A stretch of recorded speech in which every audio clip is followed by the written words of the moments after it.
Sa pwede nating tanongin kung okay po ba na mag-perform namin ng CPR? Ganun.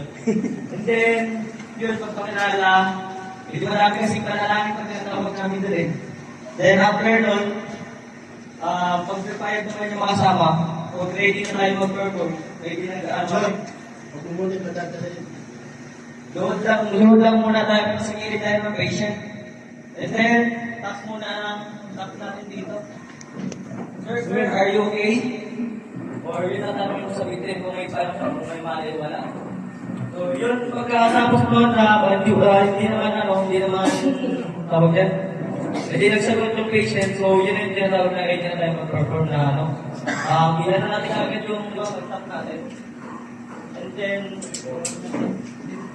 tap yung pulse muna, check muna tayo ng pulse. Yung, dito yung tinatawag natin yung dito niya, pulso. And then, dito sa may kung may proper device na tinutulong na ako paano. And then, kung wala siya ngayon, pwede na tayo magtawag ng may kapartner tayo, may kasama tayo. Pwede tayo magtawag ng rescue or ng mga ibang like ng hospital.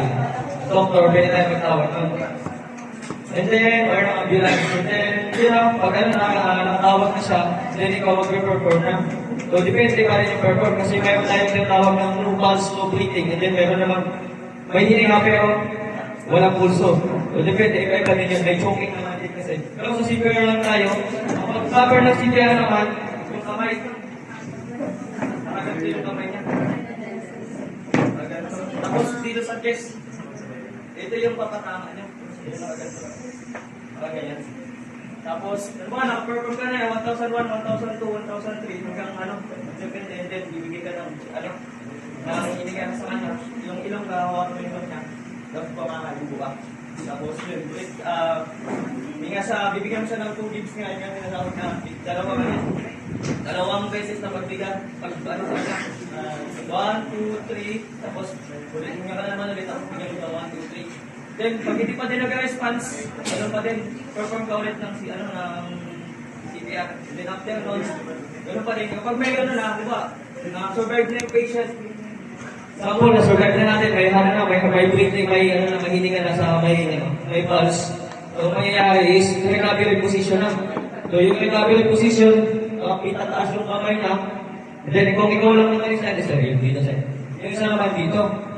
Bali nakaganto yung position ng recovery position. Tapos, pag-aangatin mo siya dito, sa dito niya. Dito sa katawan dito. Tapos, naginit. Tapos, mas para kung susukan niya na yan. Sample na lunod. Susukan niya na yan yung tubig. Kapag ngayon, tapos perform na ulit tayo yung kasama natin. Tanong na naman tayo na pumunta sa rescue. Then, kung hindi naman siya tapos dumating yung may AAD din kasi kami tinatawag. Yung ilalagay lang dito, yung nagamay, inakat niya kamay kasi bawal mo siyang bawal mo siyang kawakan kasi kwente yun. Yun naman, ina-apply naman yung pad yun. Pad, lalagay dito